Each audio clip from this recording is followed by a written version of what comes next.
Hello दोस्तों, Vipin academy for success में आपका स्वागत है। एलसीएम और एचसीएफ का आज हमने चौथा वीडियो पार्ट 4 लेकर आया हूँ।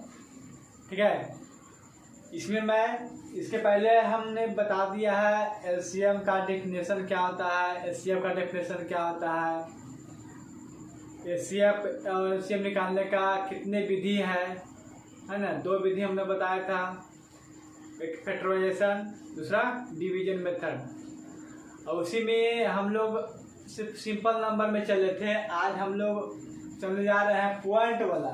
अगर कोई संख्या दशमलव में रहेगा तो उसका एलसीएम एचसीएफ निकालना है, और कोई संख्या अगर बटा में रहेगा, भिन्न रहेगा, यानी कि भिन्नों का एलसीएम और भिन्नों का एचसीएफ। ठीक है, ये दोनों आज हम लोग इस प्रॉब्लम को सीख सकेंगे।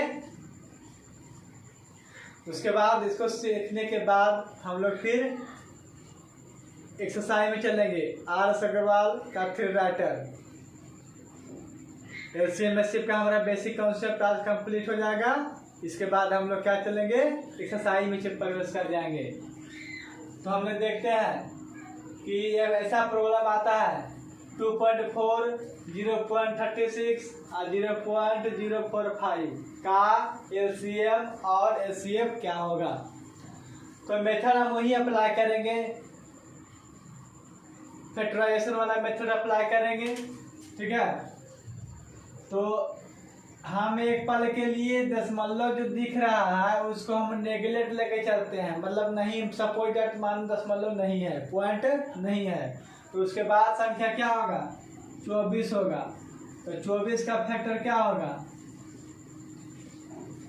2 के पावर 2 दूनी 4 हुआ ना, 4 और दूनी 8, 2 के पावर 3 हो जाएगा, 8 या 24 का फैक्टर आ जाएगा ना। पावर के रूप में हम लोग लिखते हैं फैक्टर को, और फैक्टर निकालने के लिए पिछले वीडियो में हमने बताया था। ठीक है, इसलिए यहाँ पर हमने डायरेक्ट फैक्टर निकाला है 0.36। तो क्या लिखेंगे, 36 का फैक्टर क्या होगा, देखो 12 3 36 होता है ना, तो 12 3 9 चौक 36, 4 2 बार 2 का स्क्वायर रहेगा, 3 का स्क्वायर रहेगा, 9 चौक 36, यानी कि 2 का स्क्वायर गुने 3 के स्क्वायर हो गया ना। चलिए, उसके बाद है 45, कितना है 45 में 45, तो होता है 9 5 45, तो 5 का फैक्टर तो होगा नहीं 9 का, तो 3 के स्क्वायर चलेगा, तो 3 के स्क्वायर गुने 5। ये है सरल विधि फैक्टर निकालने का। ठीक है, अब यहाँ से एलसीएम देखेंगे और एचसीएफ देखेंगे। तो पहले जो हम लोग कंसेप्ट बताए थे एलसीएम और एचसीएफ का, वही यहाँ अप्लाई करना है। एलसीएम यहाँ क्या हो जाएगा, तो एलसीएम में बताए थे जो लोवेस्ट कॉमन फैक्टर होता है मल्टीपल होता है, तो जो यहाँ इसमें कॉमन है उसका बड़ा पावर लिखना है, और जो कॉमन नहीं है वो भी लिखना है। तो इसमें देखिए क्या कॉमन है, 3 सब में है ना, 3 इसमें भी है, 3 इसमें भी है और 3 इसमें भी है। तो तीनों देखेंगे पावर बड़ा कहाँ पर है, तो यहाँ पावर 1 है, यहाँ पावर 2 है, यहाँ पावर 2 है, तो कौन लिखाएगा, 3 के पावर 2 लिखाएगा, तो 3 के पावर 2।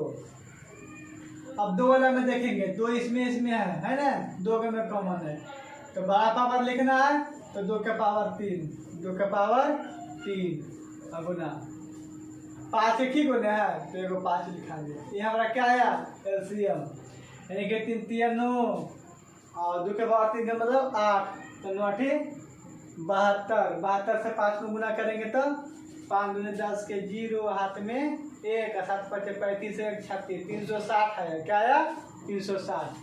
ठीक है, लेकिन अब हमको यहाँ पॉइंट बैठाना है, दशमलव बैठाना है। ये चीज़ हम पहले वीडियो में सीखे हैं, तो वही मेथड को अप्लाई करना है। अब सिर्फ यहाँ हम दशमलव बैठाने के तरीका सीखेंगे।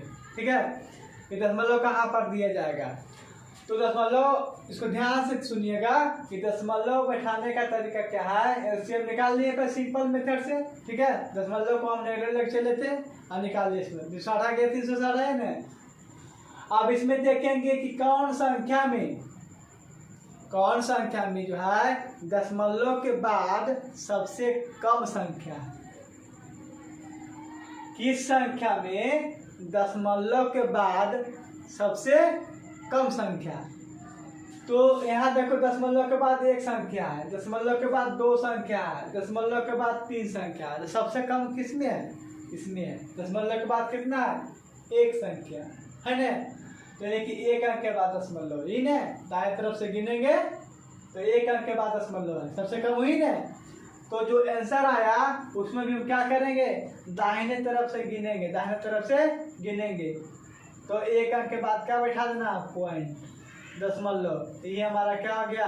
आंसर हो गया। समझ में आ गया ना।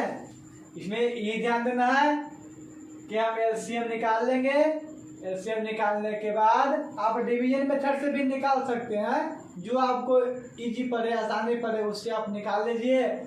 और दशमलव बैठाने में एक कॉन्सेप्ट ध्यान रखिएगा कि देखना किस संख्या में जो है दशमलव के बाद सबसे कम संख्या है, दशमलव के बाद सबसे कम संख्या है, उसी को लेके चलना है। तो यहाँ दशमलव के बाद एक संख्या, यहाँ दो संख्या, तीन संख्या, सबसे कम तो यही ना है, दो के बाद एक संख्या, दशमलव के बाद एक संख्या है ना। तो यही चीज फॉलो करना है कि एक अंक के बाद दशमलव दे देना है आंसर। ठीक है, समझ में आ गया। और जस्ट इसका हम एचसीएफ देखेंगे। क्या देखेंगे? एचसीएफ। एचसीएफ क्या होगा?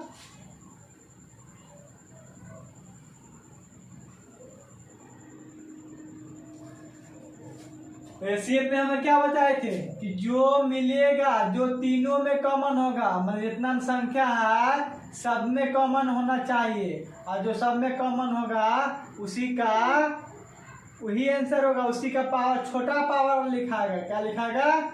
छोटा पावर वाला, बड़ा पावर वाला नहीं। एलसीएम में बड़ा पावर वाला, एचसीएफ में छोटा पावर वाला। ठीक है। तो तीनों में क्या मिल रहा है? तीनों में देखिए तीन कॉमन है। हाँ, तो एचसीएफ क्या हो जाएगा? एचसीएफ बराबर 3। सबसे छोटा पावर ला, सबसे छोटा पावर क्या है? ये यहाँ पूछने तो एक पावर को ही ने सबसे छोटा पावर है, इसका एचसीएफ क्या हो जाएगा? 3 हो जाएगा। ठीक है। अब बैठाना है दशमलव, पॉइंट बैठाना है कि पॉइंट अब यहाँ कहाँ बैठाएंगे, कितना के बाद पॉइंट बैठेगा। तो सब कुछ काम तो उल्टा ही हो रहा है। एचसीएफ का अपोजिट जा रहा है ना। एचसीएफ में बड़ा पावर लिखाता है तो इसमें छोटा पावर वाला लिखाता है। जो मिलेगा उसमें जो मिलता है वो भी लिखाता है, और जो नहीं मिलता वो भी लिखाता है। इसमें जो मिलेगा उसी का छोटा पावर लिखाता है। ठीक है।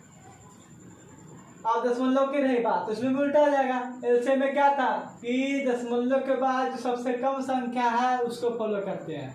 इसमें क्या देखिए, दशमलव के बाद सबसे अधिक संख्या किस नंबर में है, किस संख्या में है? दशमलव के बाद ज्यादा संख्या, दशमलव के बाद एक संख्या है, दशमलव के बाद दो संख्या है, दशमलव के बाद तीन संख्या है, तो ज्यादा तो ही नहीं है। तो इसमें इस अंक को फॉलो करेंगे।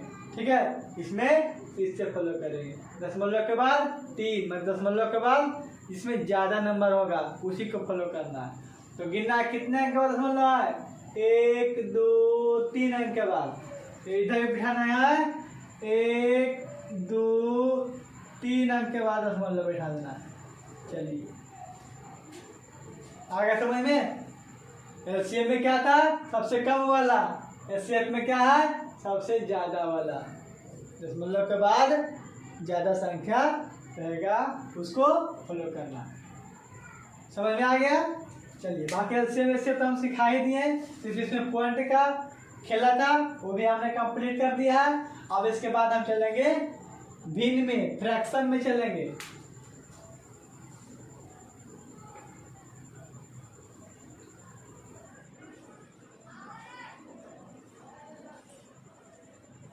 चलिए, यहाँ पर कोई एग्जाम्पल लेते हैं। 1/4/5, 6/8, या कुछ 9 कुछ दे दो ऐसा, 10, 5/8, ठीक है, का एलसीएम और एचसीएफ निकाले, एचसीएफ निकाले या ज्ञात करे। ठीक है, तो ये अब फ्रैक्शन में आ गया। क्या आ गया? फ्रैक्शन में आ गया। तो कोई लग रहा होगा कि सर इसको डेसिमल में चेंज कर सकते हैं, दशमलव में चेंज करके बना सकते हैं, भाग देकर बना सकते हैं। लेकिन अब जितना देरी में आप भाग दीजिएगा, दशमलव में लाइएगा, फिर वो प्रोसेस करिएगा, फिर पॉइंट बैठाइएगा, आपका तो कल्याण हो गया एग्जाम में। समय बचेगा? नहीं बचेगा। 1 नंबर का हिसाब है, 5 मिनट लगाइएगा तो 5 हिसाब ऐसे ही गोल करिएगा, ठीक है। तो कम समय में भी तो आपको समय का भी तो ख्याल रखना है, ठीक। तो ये हो गया भिन्नों का लासा और भिन्नों का मासा, फ्रैक्शन का एलसीएम और फ्रैक्शन का एचसीएफ। इसका फार्मूला होता है जो पूछेगा वह आगे, ऊपर ना पहले लिखा था, उसके बाद नीचे लिखा था, इसे लिखते हैं 4/5। तो पहले ऊपर लिखे थे ना 4/5, फिर 6/5। तो जो पूछेगा उसी का निकालना है, यानी कि हमको एलसीएम निकालना है। तो फार्मूला होता है भिन्नों का एलसीएम, भिन्नों का एलसीएम बराबर होता है अंशों का एलसीएम बटा हरों का एचसीएफ। अंश हर समझते हैं ना, ऊपर वाला को अंश कहते हैं और नीचे वाला को हर कहते हैं। ऊपर वाला को न्यूमरेटर, नीचे वाला को डिनोमिनेटर, इंग्लिश में बोलते हैं। ऊपर वाला को अंश, नीचे वाला को हर, ठीक है। अब भिन्न का एलसीएम निकालना है, तो देखो जो निकालना है उसको पहले काम करना था। पहले कौन लिखा था? ऊपर वाला। तो ऊपर वाला को जो निकालना है ऊपर वाला में काम हो जाएगा, ठीक है। तो एलसीएम निकालना है तो अंशों का एलसीएम अब बटा हर का एचसीएम। तो अंश का एलसीएम, अंश में क्या है? 4, 6, 5, 4, 6, 5। तो 4, 6, 5 का एलसीएम निकालना सिखाए थे ने, 4, 6, 5 डायरेक्ट सिखाए थे। तो जो सबसे बड़ा नंबर है उसका गुणज लेके चलते हैं, उसका मल्टीपल लेके चलते हैं। तो 6 सबसे बड़ा है, 6 का मल्टीपल लेके चलेंगे और ऐसा मल्टीपल लेंगे ये दोनों से कट जाए। तो 6 दूनी 12, 12 तो 5 से नहीं कटेगा। तो 5 से कटने के लिए आएंगे 0 चाहिए, तो 6 5 30, 30 से 5 से तो कटेगा, लेकिन 4 से नहीं कटेगा। फिर 30 के बाद क्या आ सकता है? 60, 6 का 60 नहीं आएगा, तो 60 इससे भी कटेगा और इससे भी कटेगा, यानी कि इसका एलसीएम कितना हो गया? 60, 60। और नीचे हरों का एचसीएफ 5, 10, 8, 8 का एचसीएफ कैसे निकालेंगे? 5, 10, 8 का एचसीएफ 5, 10, 8। इसमें क्या बताए थे? इनमें छोटा नंबर लेके चलना है, छोटका लेके चलना है। छोटका लेने के बाद उसका फैक्टर निकालो। तो 5 का फैक्टर क्या होता है? 5 का फैक्टर होता है 1 गुने 5। अब इसमें कौन फैक्टर लेंगे? इस दोनों को काट दे। तो 5 दोनों को काट रहा है? नहीं काट रहा है, तो ये काटेगा ने दोनों को। चलिए काट दिया, तो इसका क्या हो गया? 60/1। इसका आंसर क्या हो गया? 60। समझ में आ गया? ये क्या था? भिन्नों का एलसीएम। भिन्नों का एलसीएम में अंशों का एलसीएम बटा हर का एलसीएम। अब एचसीएफ देखते हैं, तो जैसे इसका उल्टा हो जाएगा।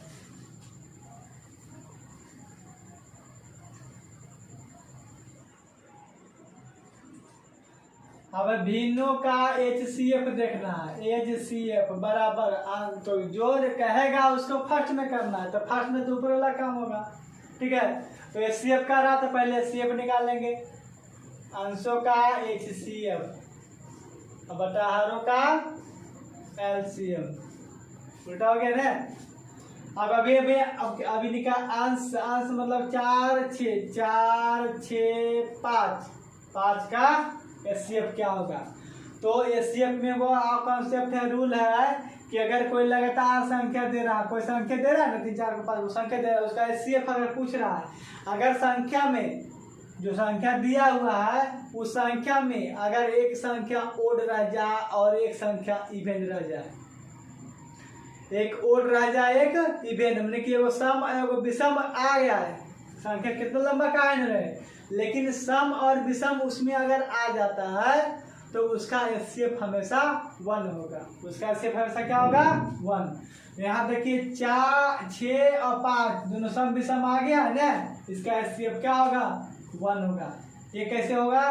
तो देखिए हम ऐसे ही बताए थे कि सबसे छोटा अंक चलना है, तो सबसे छोटा अंक कौन है?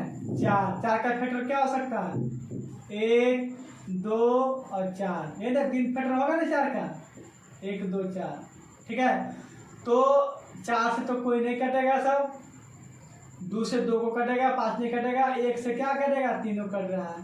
तो जिससे सारा कट जाए, जो सबको काट दे, वही एचसीएफ होता है। पहले वीडियो में बताए थे। तो एचसीएफ क्या आ गया? 1 आ गया ने। एक नया आपको ट्रिक बताए हैं कि यदि संख्या में सम और विषम आ जाए, सम और विषम आ जाए, तो उसका एचसीएफ अगर निकालना कहे तो उसका एचसीएफ आंख बंद करके आप 1 लिख दीजिए। ठीक है, कितना बड़ा संख्या का है नो, 1 हो जाएगा। तो उसका एचसीएफ क्या आ गया? 1। और हरों का एलसीएम, हरों का एलसीएम मतलब 5, 10 और 8 का एलसीएम। एलसीएम में क्या बोले थे? सबसे बड़का लेके चलना है। तो बड़ा कौन है? 10। 10 का मल्टीपल करना है। 10 का मल्टीपल, ऐसा मल्टीपल जो दोनों को काट दे, दोनों से कट जाए, काटना नहीं, कट जाए, तो हो जाए क्या? 10 दूनी 20, 20 इससे कटेगा, इससे नहीं कटेगा। 10 ये 30, 10 40, 40 जो है 8 से भी कट जाएगा और 5 से भी कट जाएगा। इसका एलसीएम क्या हो जाएगा? 40 हो जाएगा। तो नीचे में क्या आ जाएगा? 40। इसका आंसर क्या हो गया? 1/40। समझ में आ गया ना? बस कॉन्सेप्ट इसी समझना है, बाकी तो यहाँ हिसाब है, प्रॉब्लम है, तो अंक चेंज हो सकता है। 3 फ्रैक्शन है, 4 हो सकता है, 5 हो सकता है, 2 रह सकता है ना? लेकिन आपका मेथड थोड़ा नहीं चेंज होगा, मेथड यही अप्लाई करना है। ठीक है, मेथड यही अप्लाई करना है, कोई दिक्कत नहीं। ठीक है,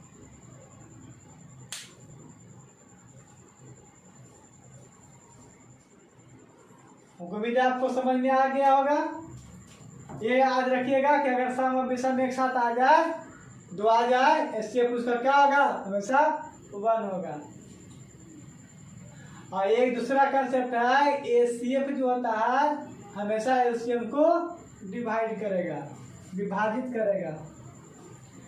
इसमें एक फार्मूला उपयोग होता है, हिसाब बनाइएगा ना, एक्सरसाइज चलेंगे तो एक फार्मूला जो है यूज होगा इसमें, वो हम बताते हैं अभी।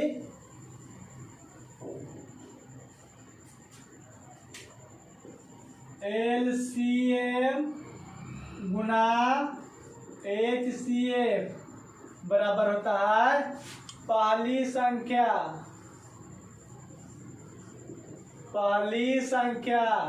गुना दूसरी संख्या।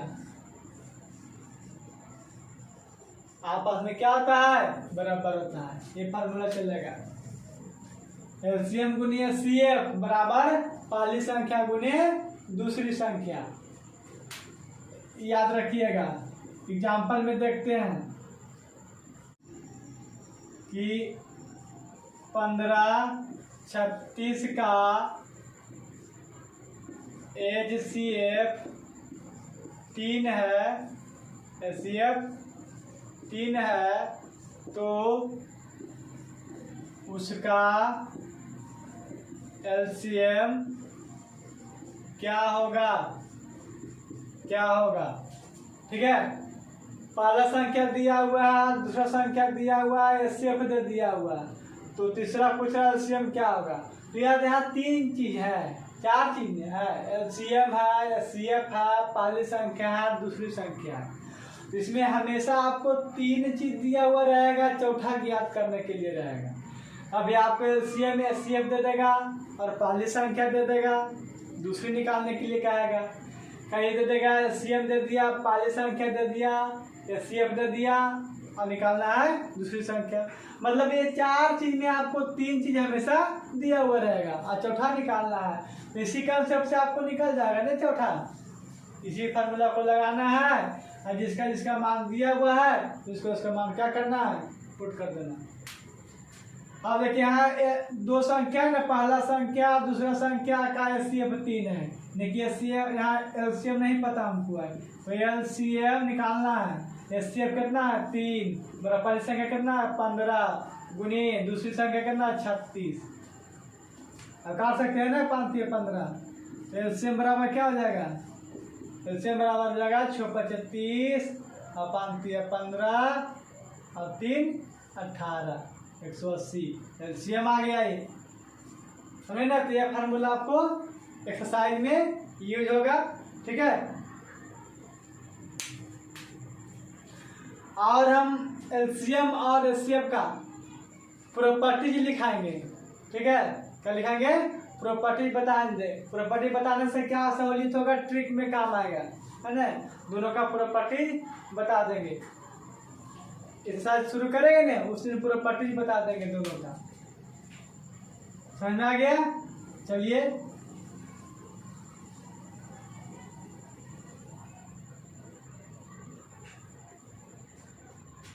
अब हम लोग RS अग्रवाल का 3 राइटर है ना, 3 राइटर बुक है ना, उसमें से हम एचसीएफ और एलसीएम का फर्स्ट लेसन अगला वीडियो में लेकर आएंगे। उसमें आपको एक एक करके बताएंगे, और इसमें जो भी टाइप आएगा आपको बता दिया जाएगा। इसमें घंटी वाला भी टाइप आता है। घंटी वाला मतलब कि कोई घंटी 6 बजे के अंतराल में, 6 मिनट के अंतराल में बजता है, 12 बजे सुबह बजा था तो अगला 12 एक साथ कब बजेगा, है ना। ऐसा प्रश्न आएगा तो हर एक टाइप आपको क्लियर कर देंगे। उसके बाद आप बनाते रहिए, किसी भी बुक से बनाइए। मेरे वीडियो पे मैथ पढ़ लेने के बाद कोई भी किताब से आप बनाइए, प्रत्येक किताब से आपका एलसीएम और एचसीएफ बन जाना चाहिए। तभी आप समझिएगा कि हम एलसीएम और एचसीएफ सीख गए हैं। ये नहीं कि खाली हम RS अग्रवाल से बनाए हैं तो सिर्फ उसी बुक से बनेगा, नहीं। अगर हम एलसीएम और एचसीएफ सीख गए हैं अच्छी तरह से, तो कोई भी किताब हो, ठीक है, उस किताब में एलसीएम और एचसीएफ का प्रॉब्लम बन जाना चाहिए। तब आप परिपूर्ण हुए एक चैप्टर में, ठीक है। तो पढ़ाई ऐसा कीजिए ताकि आप उसको चाहकर भी नहीं भूल पाइए, ठीक है। ऐसा समझिए, कॉन्सेप्ट समझ जाइएगा तो कोई भी किताब से रहेगा। जो टॉपिक हम पढ़ लेंगे वह टॉपिक का कोई भी किताब से प्रॉब्लम रहेगा बन जाना चाहिए, ठीक है। तब आपने डेवलप होगा। तो आज का वीडियो में इतना ही। अगला हम पार्ट 5 लेकर आएंगे, ठीक है। मेरे चैनल सब्सक्राइब कर दीजिए, आप बेल आइकन को प्रेस कर दीजिए ताकि सबसे पहले नोटिफिकेशन आपके पास पहुंचे। जैसे ही हम वीडियो बनावे आपके पास नोटिफिकेशन चला जाए, आप उसको देख सकते हैं। धन्यवाद।